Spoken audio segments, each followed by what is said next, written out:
30 বছর বয়সের পর থেকে সুস্থ থাকতে চাইলে আজই এই 5টা টেস্ট করান। এবং 3 নম্বর পরীক্ষাটা খুবই ইম্পর্টেন্ট, কারণ এটা আপনাকে স্ট্রোক বা হার্ট অ্যাটাক থেকে বাঁচাতে পারে। তাই ভিডিওটি পুরো দেখবেন, ভালো করে এক্সপ্লেন করব কি কি আপনার করা উচিত। প্রথম টেস্ট হলো কমপ্লিট ব্লাড কাউন্ট বা সিবিসি।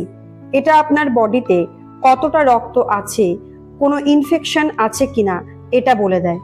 এবং আপনার বডিতে যদি অ্যানিমিয়া থাকে তাহলে এটার মাধ্যমে তাড়াতাড়ি ধরা পড়বে। Number 2, blood pressure. উচ্চ রক্তচাপকে আমরা ডাক্তারি ভাষায় সাইলেন্ট কিলার বলি। অনেকে জানেনই না যে তাদের হাই ব্লাড প্রেশার আছে এবং ইভেনচুয়ালি তাদের স্ট্রোক হয়। এর থেকে বাঁচতে চাইলে প্রত্যেক বছর একবার করে প্রেশারটা মাপাবেন। এবং যদি হাই ব্লাড প্রেশার থাকে তাহলে যদি আপনি নিয়মিত ওষুধ খান তাহলে স্ট্রোকের মতন খারাপ সিচুয়েশন থেকে আপনি কিন্তু নিজেকে বাঁচিয়ে রাখতে পারেন। Number 3, lipid profile. এটা বলে দেয় আপনার বডিতে কোলেস্টেরলের কন্ডিশন কিরকম আছে।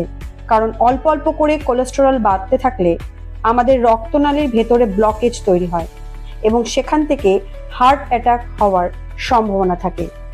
তাই একটা রেগুলার প্রত্যেক বছর লিপিড প্রোফাইল করালে এটা যদি বাড়তে থাকে তাহলে কন্ট্রোল করা যায় ওষুধের মাধ্যমে এবং হার্ট অ্যাটাকের থেকে আপনি নিজেকে বাঁচিয়ে রাখতে পারবেন।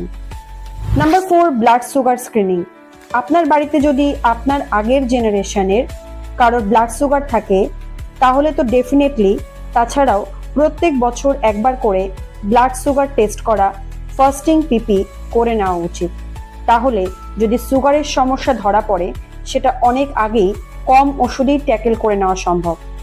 তা না হলে ভবিষ্যতে ইনসুলিন নেওয়া, অন্যান্য অর্গানসের ড্যামেজ হওয়া এগুলো হতেই পারে।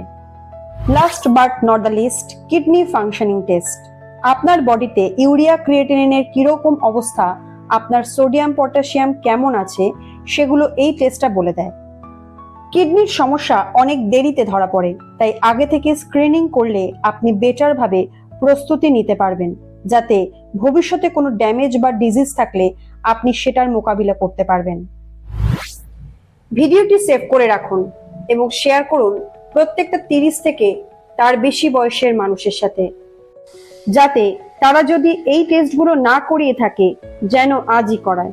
এবং এই ভিডিও থেকে যদি কিছু শিখে থাকেন প্লিজ একটা লাইক করে যাবেন।